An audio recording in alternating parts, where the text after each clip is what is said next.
അതിന്റെ നോമിനേഷൻ ഇപ്പോൾ സ്വീകരിക്കുന്നതാണ്. നോമിനേഷൻ കൊടുക്കുവാനുള്ള ആളുകൾ അത് ഇവിടെ ചെയ്യുകയോ അല്ലെങ്കിൽ എഴുന്നേറ്റത് പറയുകയോ ചെയ്യാം.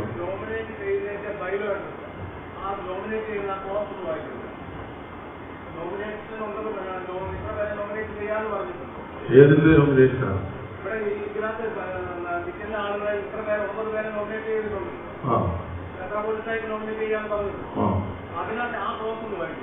അറിയില്ലേ?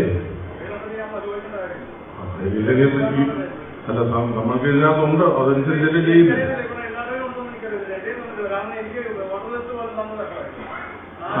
നോമിനേറ്റ് വായിക്കാം. നോമിനേഷൻ 8 ഈ ബൈലോയുടെ 8ാമത്തെ ക്ലോസാണ്.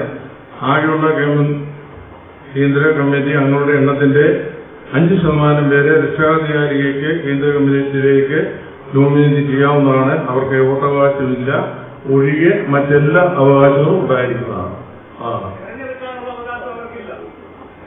ഞാൻ വായിച്ചത് ഇതിൽ കൂടുതൽ എന്താ വ്യക്തമാക്കേണ്ടത്? ഏതാ? അതല്ല, ഇത് ബൈലോയിലുള്ളത് നോക്കിയാൽ മതി. ബൈലോയിൽ പറയുന്നത് ആകെയുള്ള കേന്ദ്ര കമ്മിറ്റി അംഗങ്ങൾ, ഇവിടെ ഇരിക്കുന്നത് മുഴുവൻ കേന്ദ്ര കമ്മിറ്റി അംഗങ്ങളാണ്. ആർക്കെങ്കിലും സത്യമുണ്ടോ?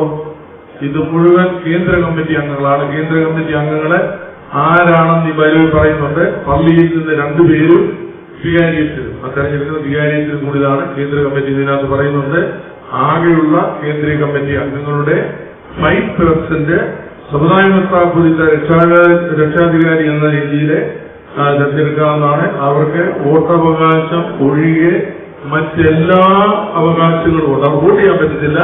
ബാക്കി എല്ലാ അവകാശങ്ങളും ഉണ്ടെന്ന് കൃത്യമായിട്ട് എഴുതിയിട്ടുണ്ട്. അതനുസരിച്ചാണ് ചെയ്തിരിക്കുന്നത്. അപ്പോൾ നോമിനേഷൻ ഞങ്ങളെ ഇവിടെ പറയുകയാണെങ്കിൽ നോമിനേഷൻ ചെയ്യൂ. നോമിനേഷന് ഉള്ള പ്രസിഡന്റ് ഈ ഗ്രാനയ കോൺഗ്രസിന്റെ പ്രസിഡന്റിനെ നിർദ്ദേശിക്കുക. അതുപോലെ തന്നെ പ്രസിഡന്റ്, സെക്രട്ടറി, ട്രഷറർ ഒന്നിച്ചു തന്നാലും കുഴപ്പമില്ല, ഓരോരുത്തരെ പറഞ്ഞാലും കുഴപ്പമില്ല.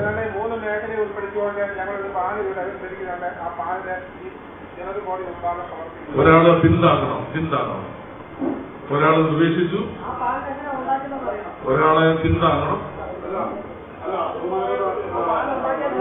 ഒരു കാര്യം ചോദിക്കാനുണ്ട്.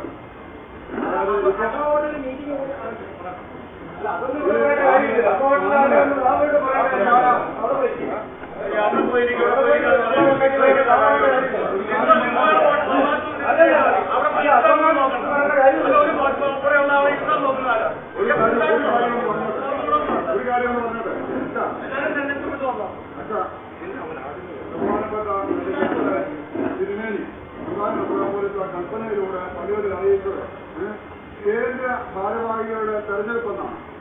കൽപ്പനയിലൂടെ അതാണ് നമ്മുടെ ഇതിന്റെ ഏറ്റവും പ്രധാന അടിസ്ഥാനം. അന്നേരം കേന്ദ്ര ഭാരവാഹികളുടെ തെരഞ്ഞെടുപ്പ് നടത്തുകയും അതിനുശേഷമാണ് മേഖലാ ഭാരവാഹികളുടെ തെരഞ്ഞെടുപ്പ് സാധാരണ ഇത്രയും കാലങ്ങളിൽ നടന്നുകൊണ്ടിരുന്നതും എല്ലാം നടന്നു. മേഖലകളിലാണ് നടന്നുകൊണ്ടിരുന്നത്. അതായത് പാനലിൽ എത്താണെന്നുണ്ടെങ്കിൽ നമ്മൾ കേന്ദ്ര ഭാരവാഹികളുടെ പാനൽ സെപ്പറേറ്റ് ചെയ്യുകയും ഒരുമിച്ച് വെക്കാൻ പറ്റത്തില്ല എന്നുള്ളൊരു അഭിപ്രായം. അത് മനസ്സിലായി. അതിപ്പം ബിനു പറഞ്ഞത് ശരിയാണ്. ഇതിനു മുമ്പ് ഈ സമുദായത്തിൽ നടന്നിരിക്കുന്നത് 12 പ്രകാരമൊന്നുമല്ല. ഇപ്പോൾ തന്നെ നടക്കുന്നത് ഈ ബൈലോ അനുസരിച്ചാണ് നടക്കുന്നത്. പല കാര്യങ്ങളും മുമ്പ് തെറ്റായിട്ട് ചെയ്തിട്ടുണ്ട്. ആ തെറ്റായിട്ട് ചെയ്തിട്ടുള്ള കാര്യങ്ങളൊന്നും